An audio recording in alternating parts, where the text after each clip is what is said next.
जिस तरीके से बीजेपी ने चौंका है भजनलाल शर्मा को मुख्यमंत्री बनाया है, तो किस तरीके से देखते हैं एक नया चेहरा और नई उम्मीदें?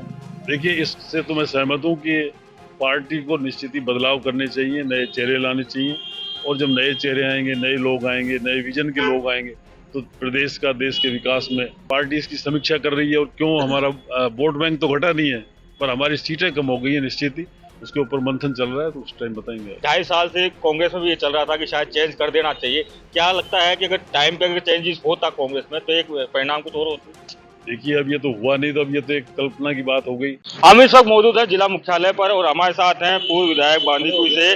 बात करेंगे सर, आज कांग्रेस लगातार धरना प्रदर्शन कर रही है, किन मांगों को लेकर धरना प्रदर्शन कर रहे हैं? देखिए, खासतौर से जो आज सभी जिला हेडक्वार्टर्स पे डीसीसी द्वारा धरना प्रदर्शन किए जा रहे हैं, इसी रेफरेंस पे आज दौसा में भी किया गया है। और जो हमारे सारे सांसदों को संसद से एक तरह से निलंबित किया गया है, उनको संसद के अंदर बार बार कहने के बावजूद भी वो जवाब नहीं दे रहे हैं, और जब उनसे कोई मांग करते हैं पार्टी से, तो उनको सबको निलंबित कर दिया है। उसी रेफरेंस में एआईसीसी ने सारे जिला मुख्यालयों पर आज धरना प्रदर्शन किया, उसी रेफरेंस में आज दौसा में भी किया गया। बीजेपी कह रही है कि जिस तरीके से उपराष्ट्रपति का जो नेकरी का जो मामला सामने आया है उसको लेकर काफी हमलावर है बीजेपी अब कांग्रेस के ऊपर। देखिए, ये तो एक तरह से मुद्दों को डाइवर्ट करने की बात है।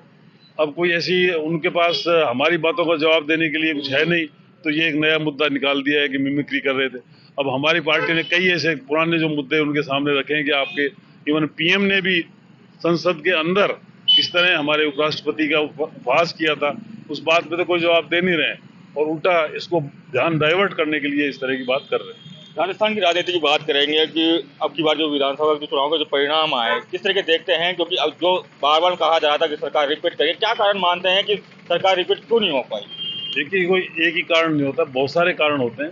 अब वो उनकी सबकी समीक्षा करेगी पार्टी, और उसके बाद ही हम कुछ कह पाएंगे। खास तौर से पूर्वी राजस्थान में और पूरे प्रदेश में अच्छे परिणाम आए, और हमारे जो कांग्रेस का वोट बैंक है वो घटा नहीं है। और फिर भी चूंकि पार्टी सत्ता में नहीं आई, तो निश्चित ही कोई ना कहीं कोई चूक रही है, उसकी पार्टी समीक्षा करेगी तभी बता पाएंगे। जिस तरीके से मुख्यमंत्री अशोक, जो पूर्व मुख्यमंत्री थे अशोक गहलोत, उन्होंने कहा कि एक योजना खूब लेके आए, जनता के लिए योजना लेके आए थे, उसके बावजूद भी जो बेटे ना वो घटा। भाई, अब ये तो कह रहे हैं ना, ये पार्टी इसकी समीक्षा कर रही है और क्यों हमारा वोट बैंक तो घटा नहीं है, पर हमारी सीटें कम हो गई है निश्चित ही।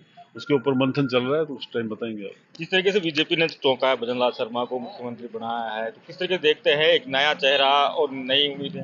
देखिए, इससे तो मैं सहमत हूँ कि पार्टी को निश्चित ही बदलाव करने चाहिए, नए चेहरे लाने चाहिए, और जब नए चेहरे आएंगे, नए लोग आएंगे, नए विजन के लोग आएंगे, तो प्रदेश का, देश के विकास में ज़्यादा बेहतर भागीदारी निभा पाएंगे, ऐसा मैं मानता हूँ। आपकी जरूरी को भी मैं थोड़ा सा काउंटर करता हूँ, क्योंकि 2.5 साल से कांग्रेस में भी ये चल रहा था कि शायद चेंज कर देना चाहिए। क्या लगता है कि अगर टाइम पे अगर चेंजेस होता कांग्रेस में तो एक परिणाम कुछ और होते? देखिए, अब ये तो हुआ नहीं, तो अब ये तो एक कल्पना की बात हो गई, पर मैं व्यक्तिगत रूप से मानता हूँ कि बेहतर परिणाम होते। सवाई माधोपुर के जो विधायक हैं करुला जी, उन्होंने कहा, कल जो आए थे तो उन्होंने कहा कि सचिन पायलट को नेता प्रतिपक्ष बनाया जाना चाहिए। देखिए, ये उनकी व्यक्तिगत राय है, अभी पार्टी इस पर तय करेगी कि उनको क्या निर्णय लेना है। तो उनको ये भी कहना है कि 4.5 साल सचिन पायलट जब विपक्ष में थे तो पीसीसी अध्यक्ष भी रहे थे, खूब मेहनत भी की थी, तो इसलिए, और पूरे राजस्थान के बड़े नेता भी हैं। अब उनकी, मैं कह रहा हूँ, ये व्यक्तिगत राय है, पर पार्टी अपना निर्णय लेगी, उसमें तो हम क्या कह सकते हैं। उनकी व्यक्तिगत राय, हम उनका स्वागत करते हैं। कितना लगता है कि विपक्ष को कितना मजबूती के साथ काफी देखिए, विपक्ष की भूमिका में कांग्रेस बहुत ही अच्छे तरीके से काम करेगी, जो आज आपने देखा है, शुरुआत भी कर दी, और मैं समझता हूँ आने वाले समय में निश्चित ही कांग्रेस विपक्ष की अच्छी भूमिका निभाएगी।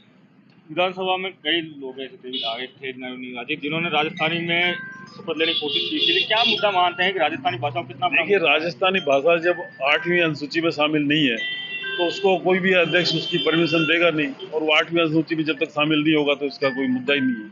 आपको क्या लगता है कि मेहनत होनी चाहिए राजस्थानी भाषा, इसमें राजस्थानी भाषा को लेकर? अब राजस्थानी भाषा को निश्चित ही मेहनत करनी चाहिए, और कल मैं कई विधायकों की राय सुन रहा था।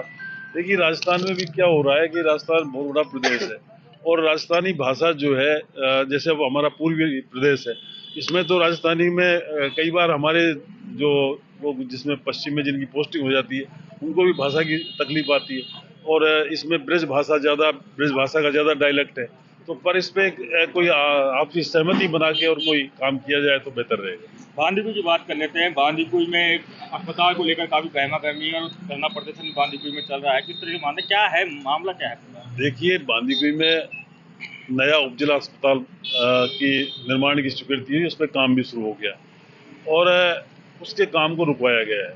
तो निश्चित ही मैं इसको उचित नहीं मानता। उसके लिए जमीन, जगह, सारी चीज़ें मैं समझता हूँ जिस जगह ये तय की गई थी उससे बेहतर कोई जगह नहीं है।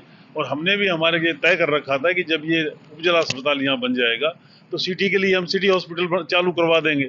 तो इस तरह का निर्णय तो फिर भी ठीक है, पर उसको आप चलती बहुत बड़ी बिल्डिंग को आप रुकवा दो और उस पर काम सारे रुक जाएं, तो वो तो मैं उसको उचित नहीं मानता। क्या वजह मानते हैं, क्यों ऐसा कुछ हो रहा है? मैं इसको राजनीतिक द्वेषता ही मानता हूँ और इसमें कोई कारण नहीं है। अब आगे आने वाले समय में देखेंगे।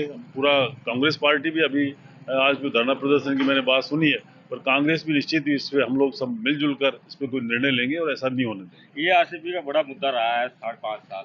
किस तरीके से मानते हैं आप? तो बीजेपी की सरकार ही बन रही है। देखिए, ईआरसीपी पे हमारी पिछली गवर्नमेंट ने एक 2 बजट में 10,000 करोड़ और 14,000 करोड़ 2 बार स्वीकृत किए और निश्चित ही ईआरसीपी बड़ा मुद्दा है और हमारी पूरी सरकार ने और सारे कांग्रेस के साथियों ने मिलजुल कर ये मांग की थी कि इसको राष्ट्रीय मुद्दा घोषित किया जाए, पर बीजेपी सरकार ने किसी भी तरह से इस मुद्दे को राष्ट्रीय मुद्दा घोषित नहीं किया और पुनः कांग्रेस पार्टी प्रयास करेगी कि इसको राष्ट्रीय मुद्दा घोषित किया जाए। अब बीजेपी पहले जब उनका खुद का ही एक प्रोजेक्ट है, तो मैं समझता हूँ कि इस बात को समझेंगे और निश्चित इसको राष्ट्रीय मुद्दा घोषित करेंगे। सत्ता का फाइनल आने वाला है लोकसभा के चुनाव के रूप में, किस तरीके से मानते हैं? अब लोकसभा में कांग्रेस पिछले साल से ज्यादा बेहतर प्रदर्शन करेगी, ऐसा मैं आपको विश्वास दिलाता। तो ये थे साहब कि जो विपक्षी भूमिका हम निभाएंगे और पूरी तरीके से निभाएंगे। संदीप राजस्थान तक।